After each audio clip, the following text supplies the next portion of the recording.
think about wonderful royal associations, many people forget, of course, that the royals do like to venture out from time to time, from their own palaces. Places like Buckingham Palace, Windsor Castle. Of course, a lot of people didn't realise, and this seems really strange because, of course, now we have King Charles at the helm.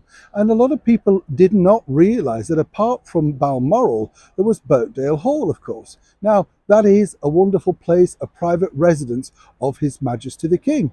But did many people know it actually existed? But what do royals do when they want a night out? Now, a lot of people do remember that at the Ritz Hotel in the very heart of Piccadilly, London, this was a spectacular event where at that time, Prince Charles, as he was then known, introduced to the world's media, sort of formally, Camilla Parker Bowles, as she then was. But of course the royals do like a night out at a hotel. The most famous, I suppose, for many royal watchers would be the Goring Hotel. This was really besieged way back in 2011 when the Princess of Wales, Catherine, before she was, of course, Kate Middleton, spent her very last single night at that spectacular five-star deluxe hotel. If you've ever been in, you'll know exactly what I mean. But there was one place that had an amazing association with the royals, basically because in the era of not really knowing about tabloids and scandals, this particular hotel on the Strand, the Savoy, famous for welcoming, of course, many international stars, everyone from presidents like Truman through to major icons like John Wayne, Liza Minnelli, Marilyn Monroe, Laurence Olivier, so many others. Well, it actually broke a royal story way back. Yes, even before the tabloids had realised what they'd gotten hold of. As ever, let me explain. Morning, Neil Sean here. Nice to have your company. Thank you so much as ever for joining me. When we think about royal scandals and things like that, you just think of the modern day, don't you? As I've often said time and time again.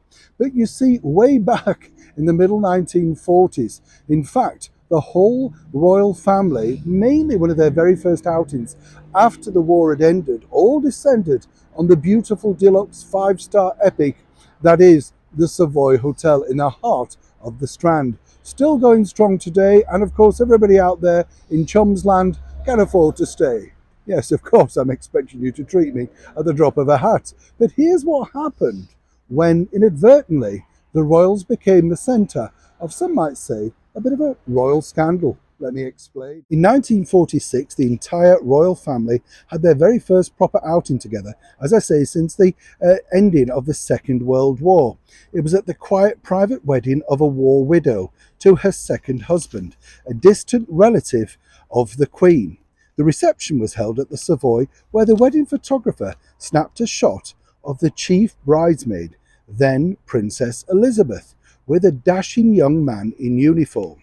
That young man was in fact Prince Philip of Greece, and the couple who were in fact already secretly engaged, but this particular photograph taken at the Savoy was the first time the relationship came to the public attention.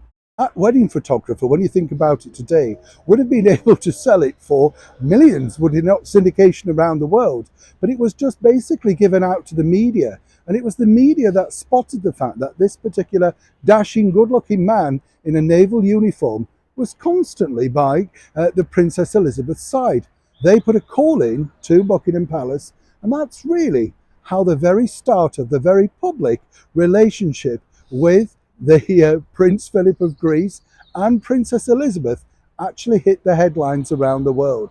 It's a different story, isn't it, today, how things would happen, because it would normally be formal, there would be some kind of press call, and if they didn't want that particular picture to go out, it would have been suppressed. Different times in the 1940s. Innocent, fun, and far more accessible, some people might suggest. As ever though, I'd love to know your thoughts on this particular story. Do you think it was a more engaging time? And wasn't it a sweet way of introducing your beau to the world? Neil Sean in the very heart of a beautiful Yorkshire.